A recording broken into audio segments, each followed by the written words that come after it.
Você sabia que Elza Soares e Garrincha tiveram que fugir do Brasil após serem ameaçados, humilhados e quase mortos durante a ditadura militar?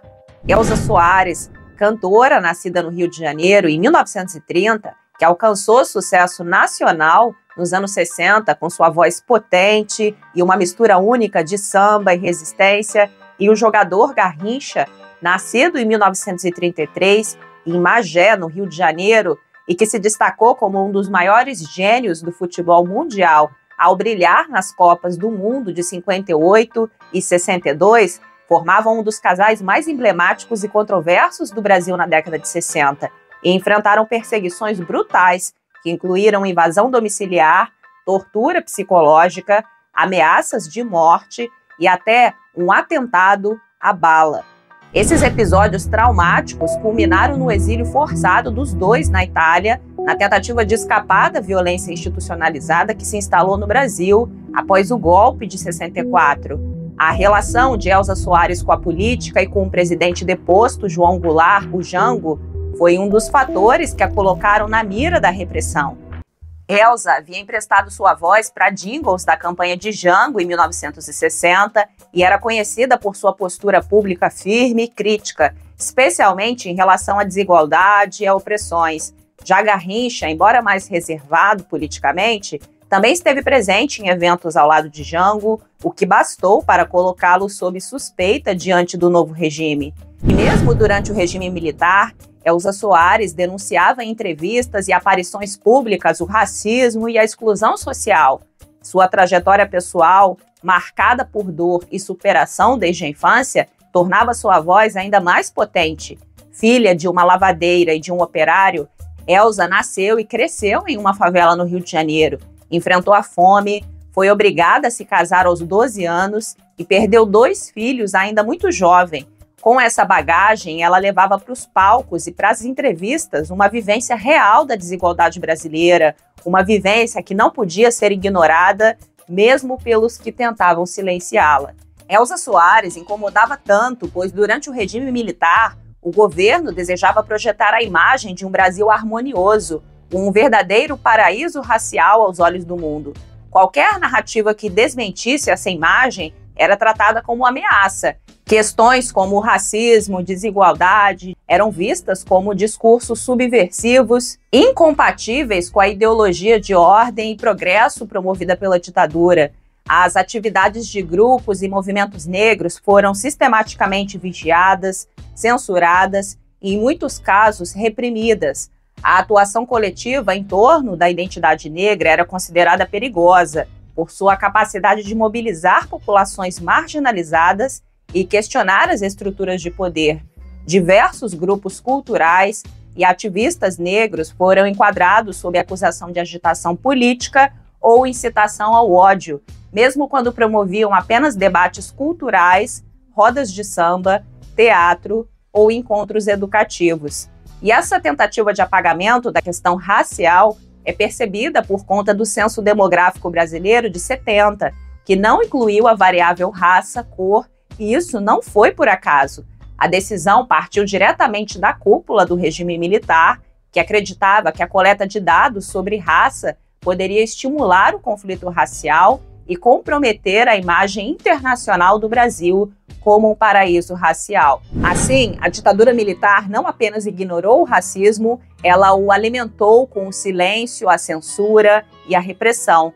E enquanto a censura se espalhava por jornais, músicas e televisões, Elza usava os espaços que ainda lhe restavam para denunciar as mazelas sociais que atingiam principalmente os negros, mulheres e os pobres. Com declarações afiadas, ela provocava desconforto entre os conservadores e o regime por ser uma mulher negra, artista de alcance nacional, que se recusava a se submeter.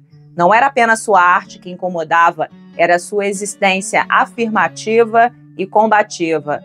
O estopim da repressão contra ela aconteceu no dia 20 de junho de 1964, poucos meses após a instauração da ditadura. Agentes do Departamento de Ordem Política e Social, um dos principais órgãos de repressão do regime, invadiram a residência de Elza e Garrincha. A operação foi violenta e humilhante.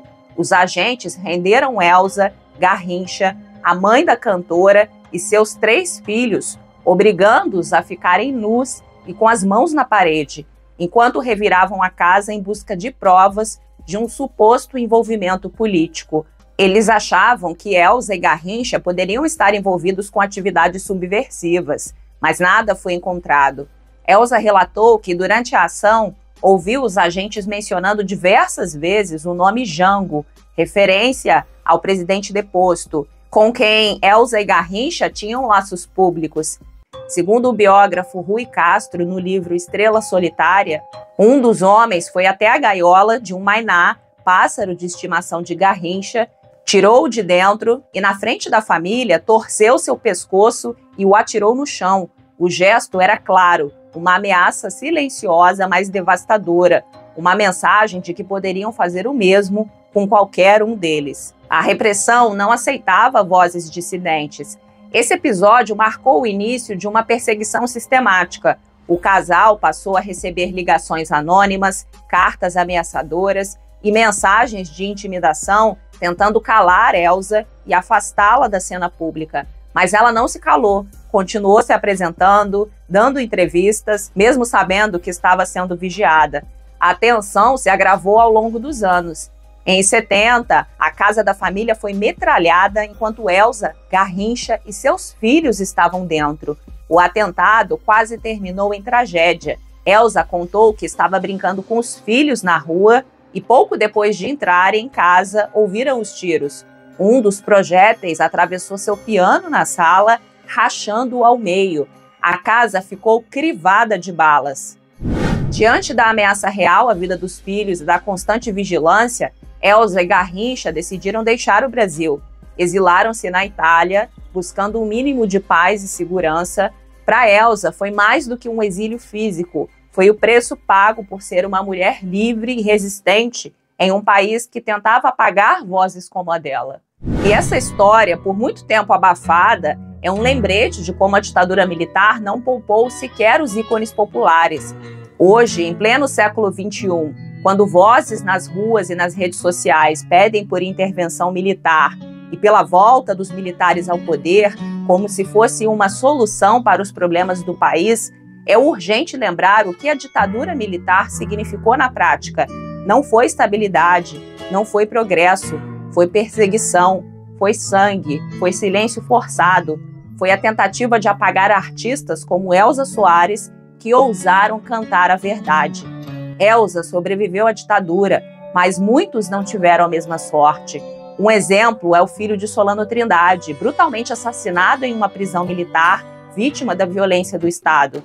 Em seus últimos anos de vida, Elza Soares foi enfática ao perceber o crescimento dos discursos autoritários que clamavam por intervenção militar, dizendo que quem esquece o passado corre o risco de vivê-lo novamente.